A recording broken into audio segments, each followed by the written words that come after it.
So I'm just outside the Tate Modern and I'm about to go in on Friday to celebrate the 25th anniversary of Tate Modern. I'm so excited about this. I remember when it launched, going on school trips and stuff, seeing Louise Bourgeois statues on the outside of the Turban Hall.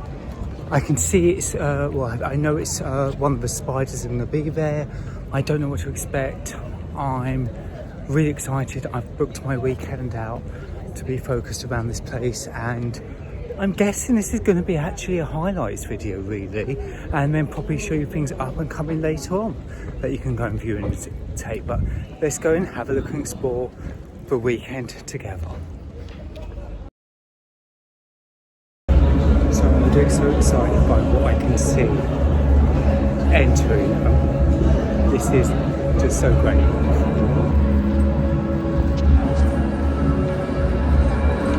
So approaching this, I was so excited to see Louise Bourgeois, my mum. Just to be this close to the metal again, to be able to walk underneath it, to see the eggs, which are like these little balls inside of the mother figure, the spider, being underneath her.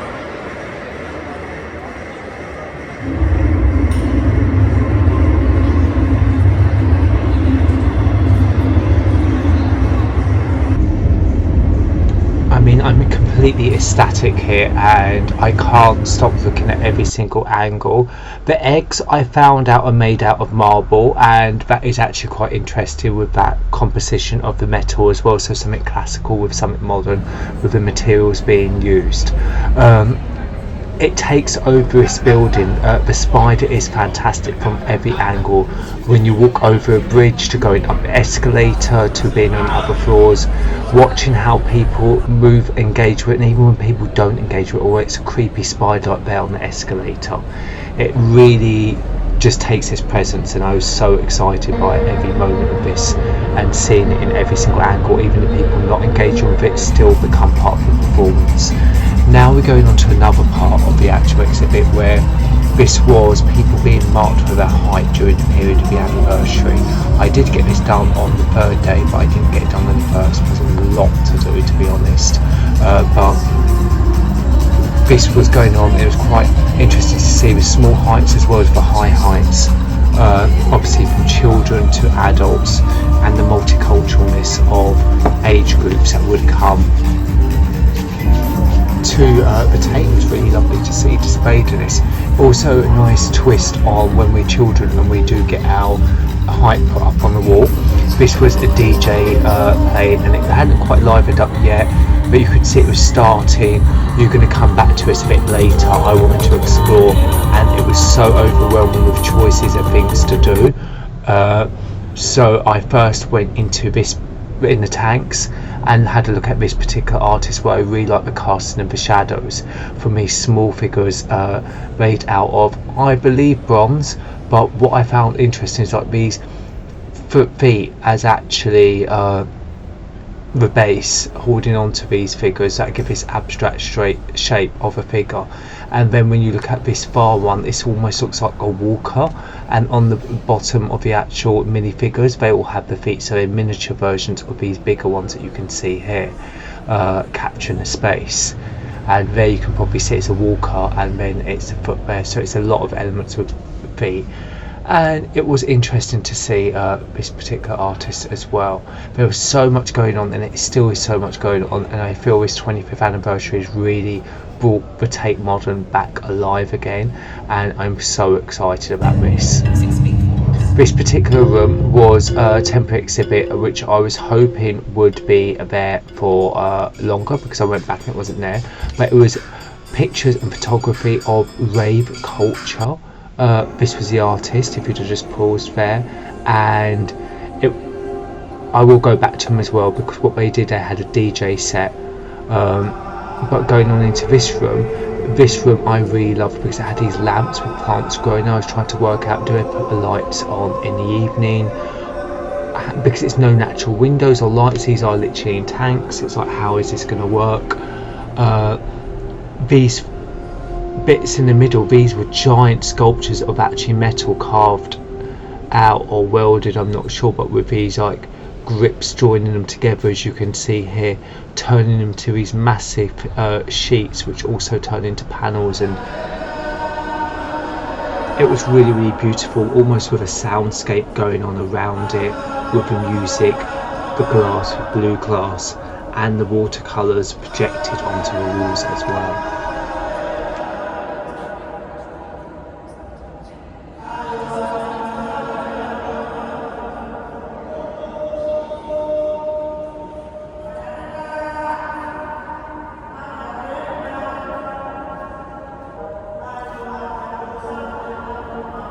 And moving on to the next artist, Dorothea Tanning. This was a happy accident because I really love Dorothea Tanning's famous painting or in the Tate before with the sunflowers, but this I thought at first was Louise Bourgeois again, and it wasn't, and I didn't know Dorothea Tanning did pieces like this, and I really enjoyed this kind of manipulation of fabric into the body and the sculpture, and it had like tennis balls being the base. You had Degas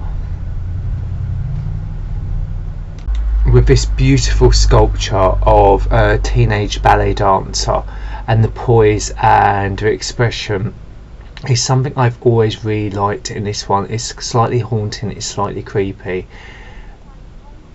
and the fragility of the dress and the age of the dress, it is actually, and the poise of the feet, it's something that you can take a 360 around and just be very contemplative with, and it does feel like it is actually in motion. For satin ribbon in the hair, it's something that years ago I used to adore, and I still do, and I just find it really beautiful. This room was one of my favourite rooms with a lot going on it.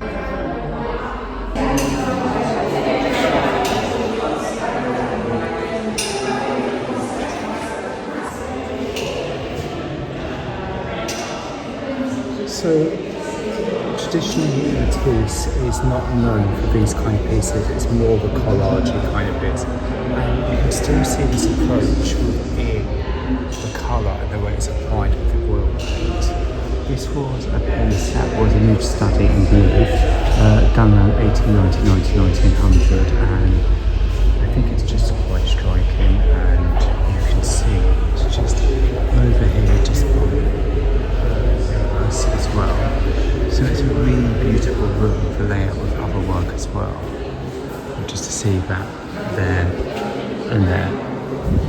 And then I turn and I realise I am missing out on Louise Bourgeois piece just over here. Do you want to go back and have a look now? And here we have Louise Bourgeois with the Anatomy, which also reminds me kind of Conkers. I think it's been made out of wood and resin.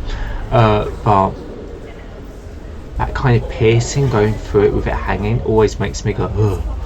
But I do love Louise Bourgeois' work and the way it makes you feel, and that's what it's meant to. And talking about feeling, I had a talk which was really happy to go to from about the Gorilla Girls. I wish it was from them, that would have been amazing. And then you could see the downstairs starting to liven up at the actual DJ set, and it started to warm up a bit downstairs while I was going through different talks that the Tate held really beautifully, going through some famous pieces and just looking at the contemporary work there. It was pieces like the Dali, which actually is embedded in all of our minds. This telephone has become such a part of popular culture, and ironically, it was a surrealist piece, and it's becoming its own sense pop art, I feel, because everybody knows it, and it's a very Lady Gaga feeling of it now.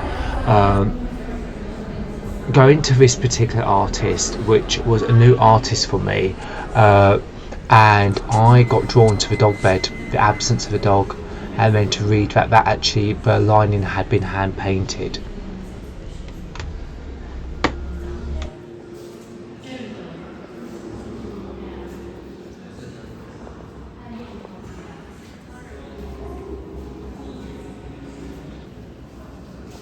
So I've just taken a turning, and it's more of it, so it's like a little foot. It's not a foot, a little foot, like look at my foot. in ratio is a foot, which is waxwood, leather, fabric and human hair. And I've just had a peek, and it's by the same artist, Robert Goldborn.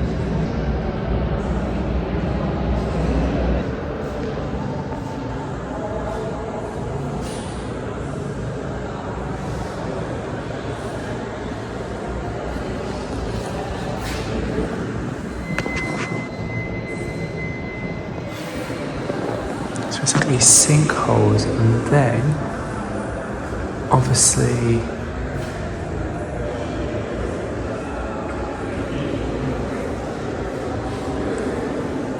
I don't know why, but I really like this film.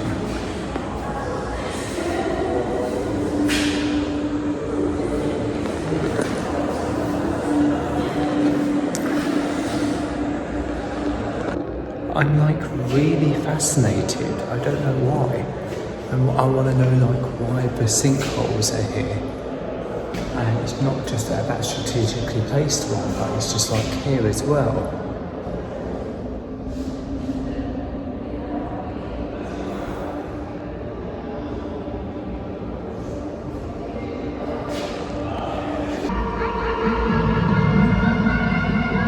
So with this piece, I felt like I was in an episode of White Lotus with the sounds and the animations going around me, and I absolutely loved it. I found it relaxing and haunting at the same time, and you can just see me looking around and playing with the light and the camera and myself and just having fun.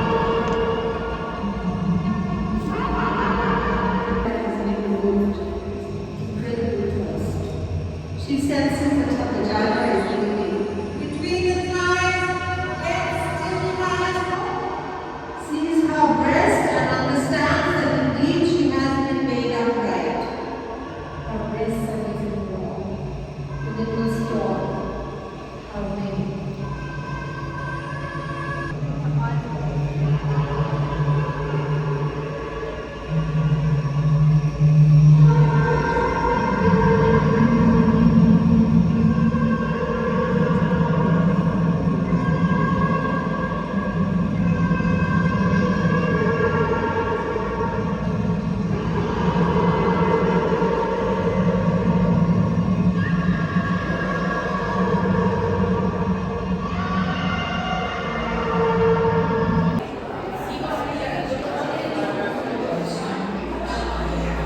Predators Are Us.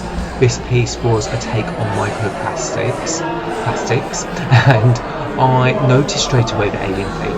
I've been recently rewatching Aliens and Predators, so maybe that's why I was drawn to it. However, the concept of the microplastics and how much of it's meant to be in our bodies at the moment, and then looking at the arm and the idea of the arm being made out of plastic bottle coming out, seeing people around space, just enjoying the space, trying to get around them, as you could see because it was very busy. I did really take heed of actually the message it was putting and how we're almost becoming aliens in our own bodies. And then I wanted to just show a classic Matisse because we saw that Matisse nude, and this is what I was talking about, the colour block shadings and the shapes, the way he almost painted in it. And then we're going to move on to a Pollock in a moment, but before we do, we go to Rothko, one of my favourite rooms, which I adore.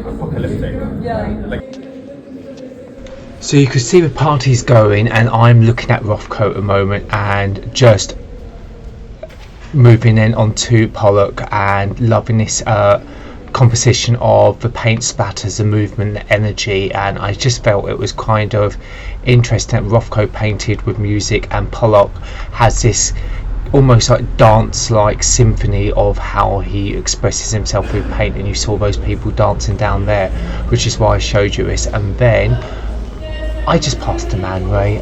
It reminds me of being younger and going to see it, and I just had to show you this on the first day and getting that glimpse of Louise Bourgeois' My Mum's Spider again, before I go to explore some of the actual events that are going on. So there was so much to choose from. I really felt overwhelmed which room to choose. I tried to have a look in each room to celebrate your 25th anniversary. So this is going back to the actual rave photography, and now you can see people is actually partying and emerging in it. And then you're going to see in another room they have a Caribbean room, which I really enjoyed, and that was so much fun. And then they had the main dance bit in the Turbine Hall, so there really was a lot going on, and the Tate did a wonderful first celebration night of the party.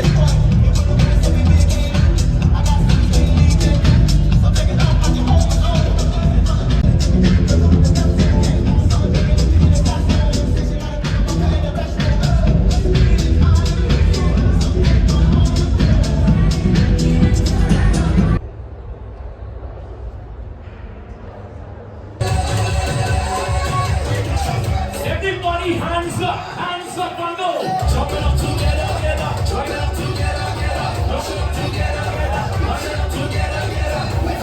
Does anybody represent the community?